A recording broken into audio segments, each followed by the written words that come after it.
Corona को लेकर कानपुर में भी बवाल मचा। कानपुर में एक दिन में 15 मरीजों की कोरोना से जान चली गई। मृतकों में जल संस्थान के इंजीनियर भी शामिल थे। उनकी मौत के बाद उनकी बेटी और परिजनों ने जमकर बवाल किया।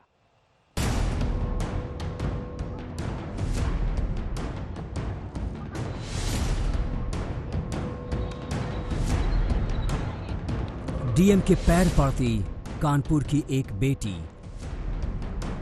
जब मैंने कहा कि डीएम साहब को क्या मेरी इज्जत बचाने से ज्यादा बिजी है क्या, तब जाके डीएम साहब मुझसे बात कर रहे हैं। व्यवस्था की पोल खोलता भाई। यहाँ पे जिसका सोर्स है, जिसका पौआ है, जिसका जो काम है वो काम हो, जिसका सोर्स नहीं उसका कुछ नहीं है। कोरोना से जंग में कानपुर पस्त।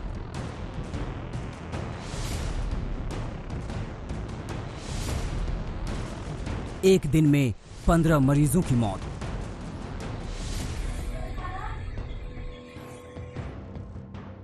अपने इंजीनियर पिता की मौत पर बदहवास ये बेटी कानपुर के डीएम ब्रह्मदत्त तिवारी के पैर पड़ रही है। बेटी का आरोप है कि उनके पिता के इलाज में घोर लापरवाही की गई, जिसकी वजह से उनकी हालत बिगड़ी और फिर वक्त पर वेंटिलेटर नहीं मिलने से उनकी मौत हो गई। रिकॉर्डिंग है। जब मैंने कहा कि डीएम साहब को क्या मेरी इज्जत बचाने से ज्यादा बिजी है क्या, तब जाके डीएम साहब मुझसे बात कर रहे हैं। हाँ? आप जैसे डीएम को आप पता करिए, मसूरी में मैं ट्रेनिंग। इनके पिता राजीव दुबे जल संस्थान में इंजीनियर थे। पहले उनके जीएम को कोरोना हुआ, फिर उनसे कई कर्मचारियों को, उन्हीं में से एक उनके पिता थे। लेकिन बेटी का आरोप है कि जीएम साहब को इलाज की बढ़िया सुविधा मिली, लेकिन उनके पिता के इलाज में व्यवस्था आड़े आ गई। जीएम साहब जो थे वो कोरोना अपना सर्कुलेट कर गए 150 लोगों में। आप पानी के सर्वोदय नगर देख के आइए, वहाँ पूरा कोरोना पेशेंट है। वहीं मेरे पापा रहते थे, वो भी कोरोना हो गए, उनको भी कोरोना हो गया। ठीक है, जीएम साहब तो कोरोना पेशेंट थे, जीएम थे, इसलिए उनका इलाज अच्छा हो गया। लेकिन जो जीएम साहब थे, सुनो, जो जीएम साहब ने तो हाइजीन और प्रोटोकॉल फॉलो करने नहीं थे, वो सारे जो गरीब लोग थे उनको दे गए, उसी मेरे पापा आ गए। अब मेरे पापा को था तो मेरी माँ को हुआ, मेरे भाइयों को हुआ, भाइयों को भी हो गया। ठीक है, प्रॉब्लम ये हुआ। और सबसे बड़ी चीज है, मेरे को डीएम साहब से कोई प्रॉब्लम नहीं है। उनके पास वो किसी एक के पिता नहीं है, उनके पास तो हजारों लोगों करोड़ों की जिम्मेदारी है। हालांकि डीएम साहब का दावा है कि इलाज में कोई कोताही नहीं बरती गई।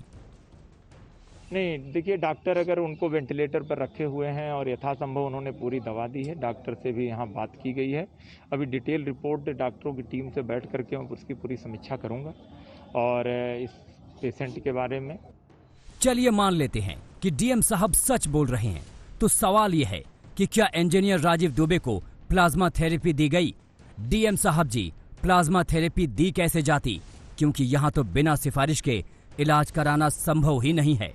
ऐसा हम नहीं, खुद इंजीनियर साहब के भाई और बीजेपी नेता संजय द्विवेदी चीख चीख कर कह रहे हैं।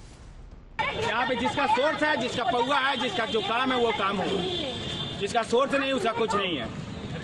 आपको मेरे बारे में अगर पूछना है तो जितने नेता ऊपर बैठे हैं, सत्य पचौरी, भोले सिंह, जितने भी बैठे हैं सब जानते हैं हम। हमारा नाम संजय द्विवेदी नाम है।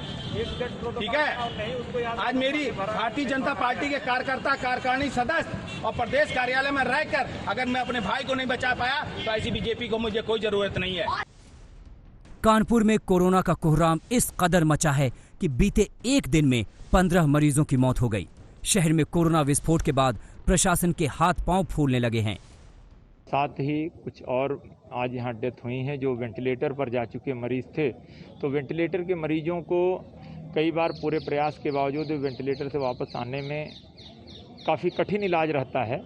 और चूँकि कानपुर जैसे महानगर में मरीजों की बड़ी संख्या है और उतनी मात्रा में अभी हमारे पास वेंटिलेटर पे इलाज की सुविधा, एक साथ अगर ज़्यादा मरीज आ जाएं तो उतनी नहीं है।